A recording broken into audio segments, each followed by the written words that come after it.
कार्यक्रम के पुण्यार्चक हैं श्रीमान सुमीर मल, श्रीमान अशोक कुमार, श्रीमान मनोज कुमार, श्रीमान विजय कुमार एवं समस्त पहाड़िया परिवार तिनसुकिया। हमारे आगम में कहीं भी इसका वर्णन नहीं है। किस आधार पे कह सकते हो? क्या आपने द्वादशांग का वर्णन पढ़ लिया? हमारे आचार्य ने जब परमत का खंडन किया तो उन्होंने कहा कि कोई भगवान नाम की वस्तु नहीं होती, भगवान कुछ नहीं होता, सब भ्रम है। किसने देखा भगवान? आपने देखा भगवान? देखा क्या आप में? किसी ने देखा भगवान? आपने देखा? ओ जय कुमार जी, तुमने देखा भगवान? फिर तो साथ झूठा भी तो हो सकता है, तो फिर मानते हो क्या? तो प्रश्न कर दिया किसी ने, क्या सबूत है भगवान है? कोई सबूत है? जिनवाणी तो आपने लिखी है, कुछ भी लिख लो तुम तो। जिनवाणी तो आपने लिखी है, कुछ ही लिख लो, तो तुम्हारे लिखने से प्रूफ थोड़ा ना हो जाएगा। तो उन्होंने कहा ठीक है, अच्छा मान लिया भगवान नहीं है। हम भगवान उसको मानते हैं जो भूत की, भविष्य की और वर्तमान की बातों को मानता है। ठीक है, आपने कहा भगवान नहीं है, यहां नहीं है कि कहीं नहीं है? इस बात का उत्तर दो पहले तो। बोलता कहीं नहीं है, इस काल में नहीं है कि किसी भी काल में नहीं है? कहीं किसी भी काल में नहीं है, बस तो आप ही भगवान हो। हाँ, हमारे भगवान की तो बात यही थी, जो भूत को जान ले, वर्तमान को जान ले और भविष्य को जान ले। कि भूत में कहीं भगवान नहीं, तुमने जान लिया ना कि भूत में कोई भगवान नहीं है। कोई भगवान ना पहले था, ना आज है, ना आगे होगा। तो आप तो तीनों कालों की बातों को जानने लगे, यही तो हमारा भगवान है। अपने आप से ठोक लिया। आप भगवान की परिभाषा तो यही थी ना, जो सब कुछ जानता हो, उसी का नाम तो भगवान है। आप भी ये बात मानते सब कुछ जानता हो, उसी नाम बदल। ऐसा कोई व्यक्ति नहीं जो सब कुछ जानता हो। फिर आपने तो जान लिया सब कुछ, ना पहले था, ना भी है, ना आगे होगा। आप बोल रहे हो। यदि ये कहते वर्तमान में नहीं है, यदि पंचम काल में भरत क्षेत्र में भी कोई भगवान नहीं दिखाई देता तो मान लेता साक्षात अरिहंत परमेष्ठी नहीं है, समुषण नहीं लग रहा पंचम काल में, तो मान लेता कोई अरिहंत परमेष्ठी साक्षात नहीं है। लेकिन यदि आप कहते हो कहीं भी नहीं है, तो विदेश क्षेत्र में आज भी अरिहंत परमेष्ठी विराजमान है। आज भी वन का समुषण लग रहा है। आप कुछ भी जो कहोगे वो अधूरा ही होगा, वो कभी पूरा हो नहीं सकता, क्योंकि आपका ज्ञान नए ज्ञान है। कभी भी ग्रंथों को पढ़ो, नए दृष्टि जब रहेगी तो आप ग्रंथों को पढ़ पाओगे, नहीं तो ग्रंथों का अर्थ ही नहीं समझ पाओगे। क्योंकि आचार्यगणों की ऐसी शैली है, आगे कुछ कहते हैं, पीछे कुछ कहते हैं। जैसे उस दिन बात हुई, इधर कहेंगे जीव मरते नहीं है, जन्म मरण नहीं होता जीव का, जीव तो अजन्मा है, अमर, अजर है, अमर है। और भाई आगे कह देंगे जीव तो मरता है, जीव तो जीता है, जीव का जन्म हुआ। अभी आचार्यगण का अवतरण दिवस आ रहा है 18 तारीख, तो जीव जन्मा, तभी तो जन्म दिवस बना रहे हैं। नहीं जन्मा होता तो कहाँ से बनाते? तो इधर आचार्यगण कह रहे हैं जन्मा, मरा, जन्मा मरे अकेला चेतन, सुख दुख कब होगी? ये चेतन अकेला जन्मता है, अकेला मरता है और अकेला ही सुख दुख का भोग करता है। इधर ये कहते हैं और इधर कहते हैं कि जीव तो कोई कभी जीव का ना जन्म हुआ है ना कभी मरेगा, अजन्मो स्वरूपो हम, मेरा स्वरूप ही अजन्मा है, मैं कभी जन्म ही नहीं लिया। तो दो बातें कैसे कर रहे हैं आचार्य भगवान? ये दो बातें नहीं कर रहे, ये दो प्रकार से कह रहे हैं। दो बातें नहीं कर रहे, दो प्रकार से कह रहे हैं। जब हम व्यवहारने से देखते हैं, जब हम लोग जीव के और पुद्गल के संयोग को देखते हैं, जीव और पुद्गल के संयोग से जो परिणति बनती है, श्वासोश्वास, भाषा, मन, आयु, तब हम कहते हैं जीव इनके वियोग होने पर मरता है और इनके संयोग होने पर जीता है। जब हम अकेले मात्र जीव द्रव को देखते हैं, तो जीव द्रव में ना तो श्वासोश्वास है, ना आयु है, ना भाषा है, मन है। क्योंकि आयु भी पौद्गलिक कर्म है, भाषा भी पौद्गलिक है, मन भी पौद्गलिक है। सब चीज़ पुद्गल है, जीव तो चेतन है। चेतन में कोई आयु नहीं, चेतन में कोई सांसोच्छ्वास नहीं, चेतन में कोई मन नहीं, चेतन में कोई प्राण नहीं। 10 प्राणों में से वहाँ तो चेतन में कोई इंद्रियां नहीं, वहाँ सिर्फ आत्मा, सिर्फ आत्मा। तब कहेंगे आत्मा तो अरस अरूपमगंधम मब्बत्तम चेदना गुणमसद्दम जान अलिंगम गहणम। आत्मा अरस है, अरूप है, अगंध है, अलिंग है, कोई लिंग नहीं है आत्मा का। जब समय सार में जाएंगे कुंद स्वामी ऐसा कहेंगे, ओ भाई नेमीचंद भगवान के पास जाएंगे, स्वामी के पास, वे कहेंगे नहीं तिक्काले चदुपाणा इंद्रिय बल माऊ आण पाड़ोआ व्यवहारा सुजीवो। जो तीनों कालों में 4 प्राण से जीता है वो जीव है। 8 ज्ञान 4 दर्शन जिसका लक्षण है वो जीव है। तो अलग अलग व्याख्याएं अलग अलग आचार्य ने की, तब यदि हमको नए ज्ञान होगा। इसने से इन्होंने ये व्याख्यान किया, इसने से ये व्याख्यान किया, दोनों व्याख्यान अपने अपने स्थान पर सत्य हैं। दोनों व्याख्यान अपने अपने स्थान पर सत्य हैं। ये नए प्रमाण का ज्ञान वाला व्यक्ति ही इसको जान पाएगा। और नए प्रमाण का ज्ञान नहीं है, आप तुरंत उठ बैठोगे, नहीं ये सत्य है, ये गलत है, ये सही है, ये गलत है। अभी आपको नए प्रमाण का बोध नहीं है। नए प्रमाण से जो युक्त है उसका नाम है शुद्ध स्कंद है। ऐसे शुद्ध स्कंद पर इस मन मरकट को चढ़ा दो तो तेरा चारित्र का, दर्शन का, ज्ञान का उद्यान सुरक्षित रह जाएगा। यदि आपने इस शुद्ध स्कंद पर नहीं चढ़ाया तो चारित्र बगीचे को उजाड़ देगा। आप सामान्य उपदेश कितने दिन सुनते रहो, पर यह मालूम नहीं हुआ कि इतने रहस्यपूर्ण तत्व हमारे जनागम में। हम सामान्य उपदेश सुनते रहते इसलिए हमें पता नहीं चलता कितने गहरे गहरे गहरे गहरे राज हमारे जनागम में हैं। आप एक बार स्वाध्याय की लगन लगा लो अपने अंदर। नहीं समझ में आता, समझने की कोशिश करो, लेकिन बड़े बड़े ग्रंथों को पढ़ने की कोशिश करो। बहुत पढ़ ली छोटे छोटे ग्रंथ, अब थोड़े लेवल बढ़ाओ अपना।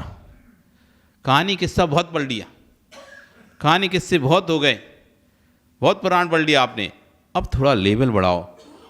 अब मैं द्रव्य संग्रह पढ़ता हूँ, अब मैं गोमटसार जीव कांड पढ़ूंगा, अब मैं गोमटसार कर्म कांड पढ़ूंगा, अब मैं कर्णानी युग के ग्रंथ पढ़ूंगा, अब मैं चरणानी युग के ग्रंथ पढ़ूंगा, अब मैं द्रव्यानी युग के ग्रंथ पढ़ूँ।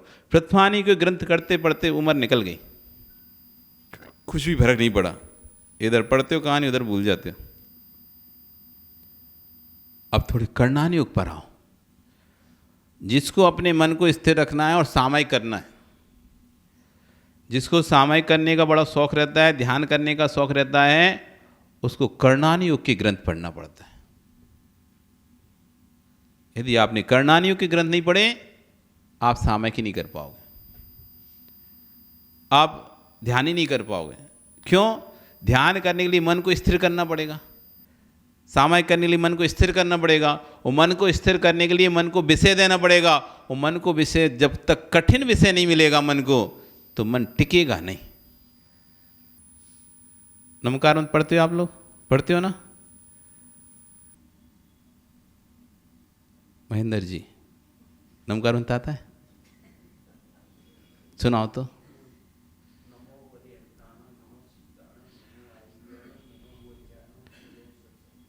बहुत जल्दी सुना दिया आपने, है ना? नहीं नहीं, उल्टा ही नहीं सुनाओ, सीधा ही नहीं सुनाओ, उल्टा ही नहीं सुनाओ, बीच में से ही सुनाओ। अब आप एक काम करो, जीभ हिले नहीं, ओंठ खुले नहीं, हाथ चले नहीं, हाथ चले नहीं, जीभ हिले नहीं, ओंठ हिले नहीं, एकदम। अब नमकार मंत्र पढ़ो, मन में ही पढ़ना है, पढ़ो, जीभ नहीं हिलना चाहिए। पढ़ लो तो आँख खोल लेना। ये तो ओंठ हिल गए तुम्हारे बीच में, ऐसे ऐसे कर लिया आपने। बिल्कुल ओंठ नहीं हिलना चाहिए, जीभ नहीं हिलना चाहिए। देख लो भानु, तुम कहते ध्यान चाहिए ना, ध्यान। ये है प्रैक्टिस ध्यान की। ध्यान करने से पहले ध्यान का सामग्री एकत्रित करनी पड़ती। इतना टाइम लगा? पहले ज़्यादा समय लगा था बोलने में कि अभी ज़्यादा समय लगा? अभी कम लगा, ज़्यादा लगा? क्या बोल रहे हैं आप? लगता है ध्यान में चले गए लगता। समय किस में ज़्यादा लग रहा है? हाँ, इसमें समय लग रहा है ना, इसमें सोचना पड़ रहा है। जीभ बंद कर लिया, अब और भी बंद हो गया, तब दिमाग में सीधा इधर आ गया, क्लिक हो गया।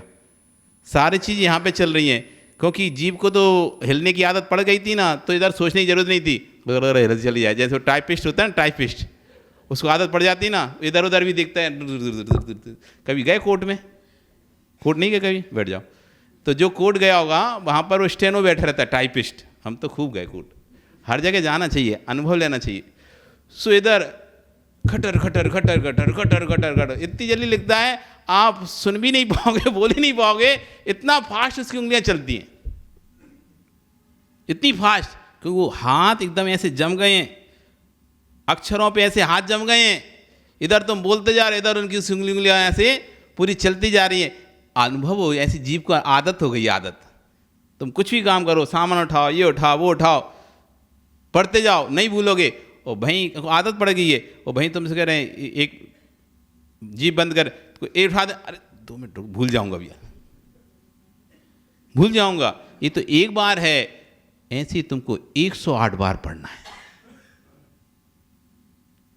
पसीना नैना कले आना तो नाम बदल देना वहां।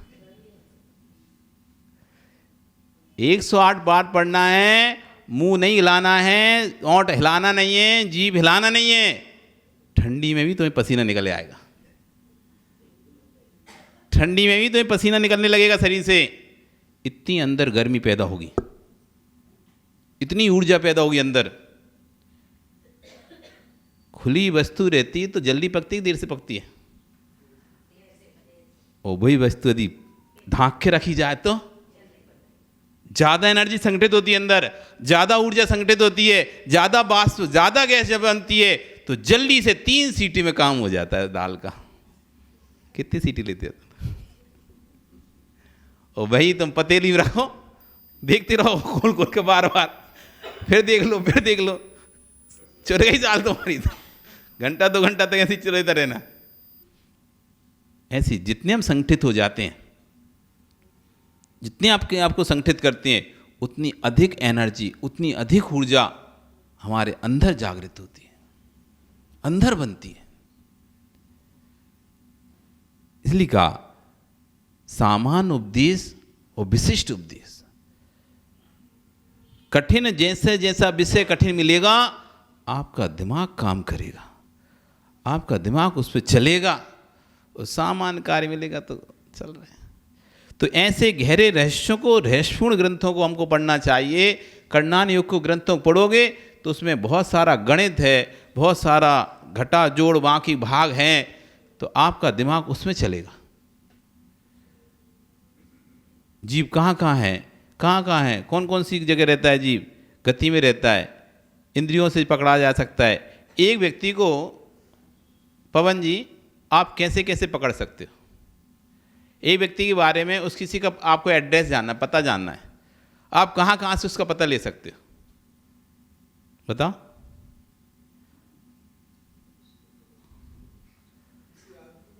हाँ, एक और, 2 और, बस 2 ही जगह से हैं। उसके राशन कार्ड से नहीं पता कर सकते?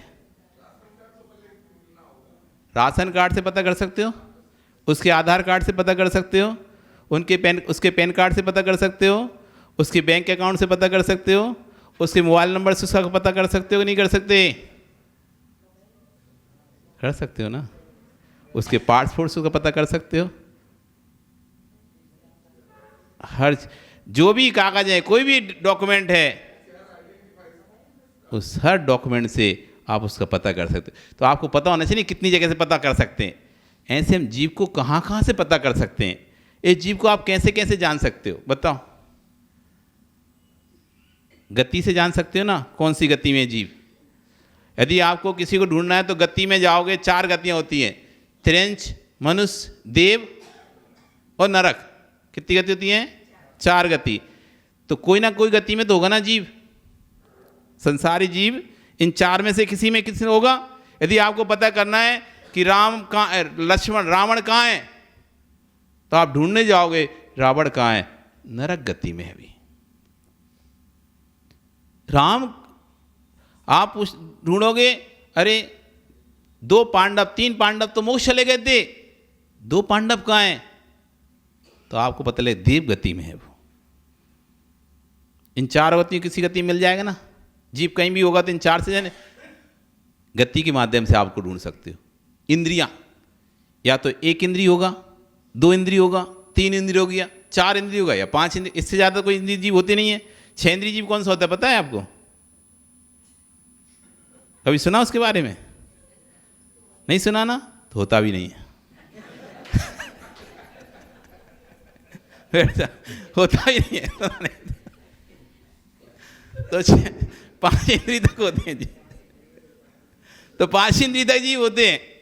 तो आपको पता करना है कि अमुक जीव कौन सी इंद्रिय कौन कहाँ पे गया है, तो आप 1 इंद्रिय में ढूंढोगे उसको, 2 इंद्रिय में ढूंढोगे, 3 इंद्रिय में ढूंढोगे, 4 इंद्रिय में ढूंढोगे, 5 इंद्रिय। बस इनमें से कोई सी इंद्रिय होगा। कौन सी काय में है? पृथ्वी है, जल है, अग्नि है, वायु है, वनस्पति है अथवा त्रस है। ये जीव क्या बना? इन 6 काय में से कोई ना कोई बना होगा। तो आपने ढूंढा, नहीं अग्नि बना, अथवा ढूंढा त्रस बना। ऐसे आप ढूंढते चले रहे, गति, इंद्रिय, काय, योग, वेद, कसाय, ज्ञान, दर्शन, संयम, लिशा, भव्य, संगीत, सम्यक, आहारक, ऐसे 14 स्थानों पे आपने ढूंढ लिया उस जीव को, अलग अलग जगह से पकड़ लिया। अब आप सामने बैठ गए, आंख बंद कर ली। अब क्या करें? मैं जीव द्रव्य को ढूंढता हूं।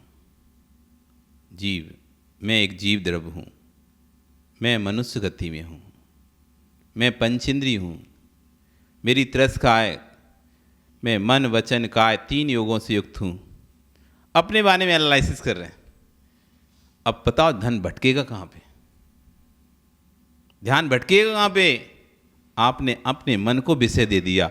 ढूंढो अपने आप को, कहाँ पे हो तुम इन 14 स्थानों में। ये कब दोगे? जब आपको कर्णानियुग का बोध होगा, आप कर्णानियुग को जानते होगे, 14 गुण स्थानों को जानते हो, तब जाकर आपको बोध होगा कि मैं कहाँ पर हूँ। बस अपना मन एकत्रित, एक स्थान पर जब जैसे इकट्ठा हुआ, अब पकड़ लो, दबोच लो। फिर बैठने तो दो से एक स्थान पर, उड़ता रहेगा तो तुम पकड़ोगे कैसे किसी भी चीज़ को? शिकारी भी पकड़ता है किसी भी जीव को, तो पहले उसको स्थिर करता है ना, स्थिर जब हो जाता है तब दबोचता है। यदि वो हिलता रहा, चलता फिरता रहा, तो उसके हाथ में नहीं आएगा कभी। ऐसे ही पहले मन को स्थिर करना पड़ता है। पहले स्थिर हो किसी विषय पे, अब पकड़ो, अब पकड़ में आसानी से आ जाएगा। अब समझ में आ जाएगा तुम्हें ये मन कैसा है। ये कब होगा? जब आप श्रुत स्कंद को, जब रहस्यपूर्ण ग्रंथों को आप पढ़ोगे। अच्छे ग्रंथों को एक बार नहीं 10-10 बार पढ़ना पड़ेगा, तब जाकर इन आगम ग्रंथों को तुम समझ पाओगे। इस कार्यक्रम के पुण्यार्चक थे श्रीमान सुमेरमल, श्रीमान अशोक कुमार, श्रीमान मनोज कुमार, श्रीमान विजय कुमार एवं समस्त पहाड़िया परिवार तिनसुकिया।